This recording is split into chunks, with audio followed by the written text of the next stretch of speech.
বাংলাদেশ হাতমারা জাতীয় ক্রিকেট টিমকে অভিনন্দন পাকিস্তানের কাছে দ্বিতীয় টি-20 ম্যাচ 57 রানে হারার জন্য।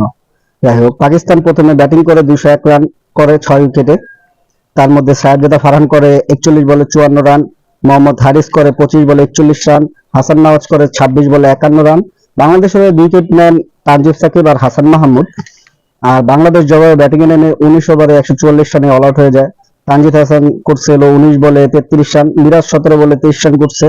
আর বোলার তানজিদ সাকিব, যার কথা বললেই নয়, 2 উইকেটের পাশাপাশি সে একটা 50 করছে। এই পিচে একজন বোলার 50 করতে পারে, কিন্তু আমাদের ব্যাটসম্যানরা কিচ্ছু করতে পারে না। যাই হোক, এর মধ্যে আবার ফারুক আহমেদ বিসিবি থেকে পদত্যাগ করছেন, মানে পদচ্যুত হয়েছেন।